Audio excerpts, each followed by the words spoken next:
झुक के आशीर्वाद मांगना चाहती हूँ और आशा करती हूँ कि दिल से आशीर्वाद देंगे।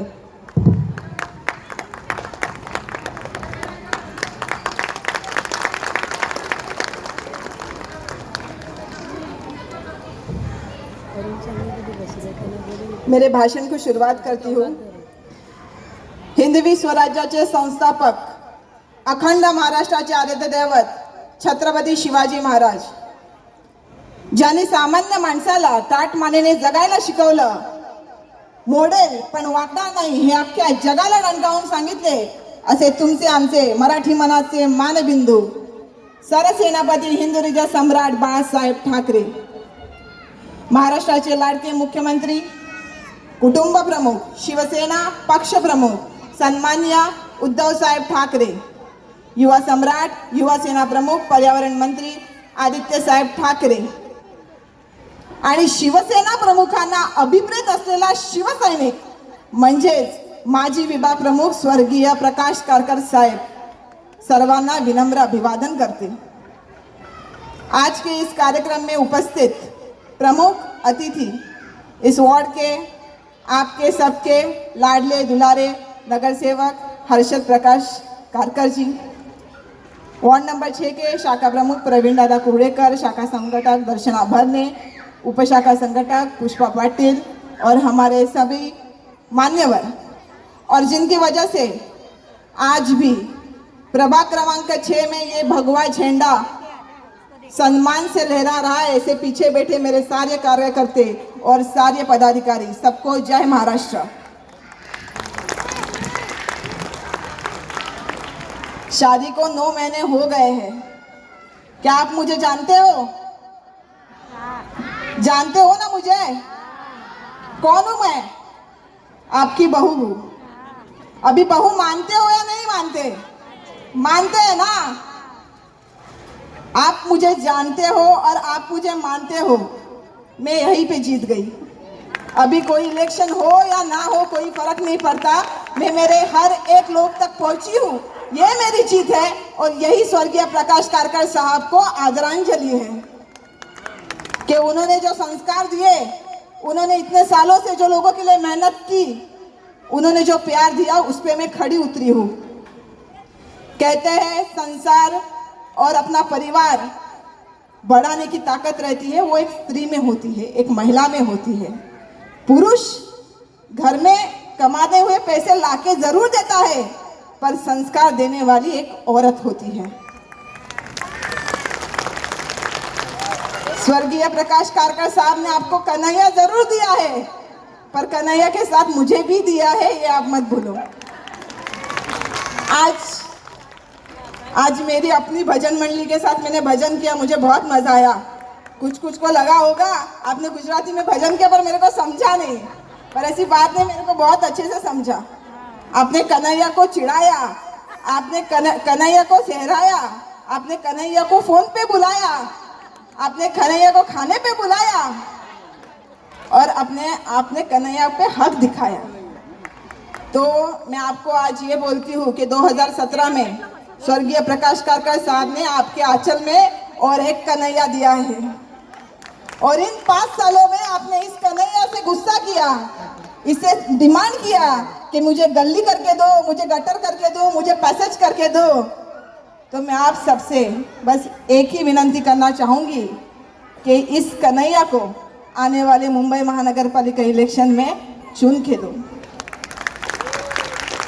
और स्वर्गीय प्रकाश कारकर साहब ने जो आपके लिए अपना बेटा दिया है, आपकी सेवा में दिया है, उसके साथ खड़े रहो। 9 महीने हो गए, 9 महीने में बस मैंने इनको बोला मुझे कहीं घुमाने लेके जाओ, शादी हो गया है, तो बोलते चलो अम्बावड़ी, चलो राजेश कंपाउंड, चलो उरीपाड़ा। सुबह उठती थी, आज इधर चलो, माड़ा कॉलोनी चलो, शैलेंद्र नगर चलो, बस 9 महीने में यही मुझे घुमाया है। तो गुस्सा नहीं करती। पप्पा जाने के बाद काम बहुत बढ़ गया। पप्पा ने जो काम किया उसकी तुलना हम तो नहीं कर सकते, पर हम जो कर सकते हैं वो बस प्रयास है, और हमारे प्रयास को आप आशीर्वाद दो, आप सहकार्य करो। जो हमारे आज के एंकर ने आपको बताया कि साईनाथ नगर में मैं बुलडोजर के सामने खड़ी हो गई थी और मैंने अपने ऊपर पुलिस केस ली, पर ये मैंने किया किस लिए? मैंने अपने लोगों के लिए किया।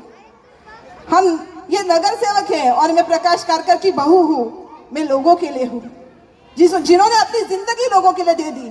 दोनों किडनैप फेल होने के बाद भी जो लोगों के लिए मरते रहे, लोगों के लिए करते रहे, और अपने अंत समय में भी जिन्होंने आईसीयू से बस अपने बेटों को एक लास्ट फोन कॉल पे एक ही चीज़ बोली, हर्षु अपने वार्ड को संभाल।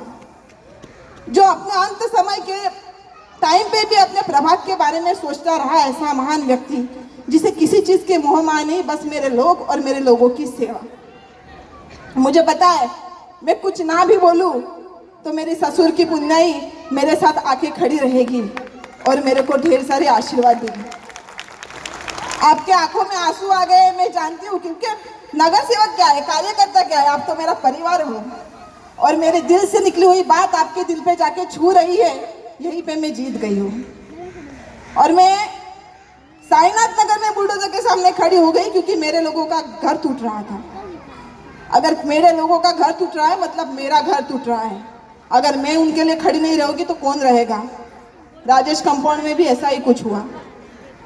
मेरी सारी औरतें, मेरी सारी महिलाएं, सारे पुरुषगण मेरे पास, नगर सेवक के पास शाखा में आने लगे कि ऐसा ऐसा चल रहा है। राजेश कंपाउंड का इतना सुंदर मैदान था, इस मैदान में हमारे बच्चे खेलते थे, हमें आने जाने के लिए इतना अच्छा फ्री ये मैदान था, अभी कुछ कर नहीं पाते हैं, पैर रखने के लिए जगह नहीं हो पाती। हमने बोला क्या हुआ? तो यहाँ पे बहुत सारी रिक्शा खड़ी थी, जो इलीगल पार्किंग थी। उसमें फिर शाम के टाइम, रात के टाइम कोई दारू पीता था, कोई ड्रग्स लेता था, कोई गांजा लेता था। मुझे चिढ़ आई कि स्वर्गीय प्रकाश कारकर साहब के प्रभाग में ऐसा चल रहा है तो क्या हुआ वो आज नहीं है? हम तो है, इसी हाथों से मैंने 5 रिक्शा फोड़ी है। हक से और गर्व से कह दियो, जिसको रिकॉर्ड करना है कर ले और जिसको पुलिस वालों को भेजना है तो भर ले। आज 5 रिक्शा तोड़ी है, कल पूरी रिक्शा फोड़ दूंगी।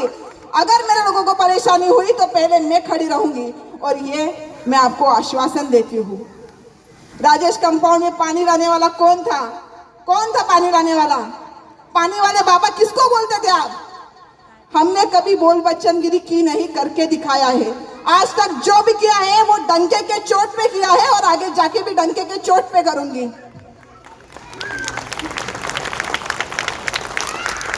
मैं राजेश कंपाउंड वालों को एक ही पूछना चाहूंगी कि हमें कौन चाहिए? हमारे कठिन समय में जो अपने साथ खड़ा रहे, हमें वो चाहिए। जो कभी कभी आते हैं और हमें दिख के चले जाते हैं, हमें ऐसे लोग नहीं चाहिए, हमें हमारे घर के लोग चाहिए। आपके गली से गुजरता हुआ नगर सेवक चाहिए, कभी कभी आने वाले चेहरे हमें नहीं चाहिए। अभी इलेक्शन आया है, अभी देखो मज़ा, अभी आएंगे, अभी दिखेंगे, केम छो, मजा माँ, ऐसे बोलेंगे, गुजराती बोलेंगे, हिंदी बोलेंगे, अच्छी अच्छी मराठी बोलेंगे, पर आपको भी समझना है कि कौन अपना है और कौन पराया है। ठीक है, कैसा है? ठीक है, नगर सेवक है, पार्टी है, पर जो मेरा एक ही मानना है, मतलब हमारे ससुर कहते थे कि ये राजनीति क्या है पता नहीं, पर लोगों की सेवा करने में ही सबसे बड़ा धर्म है।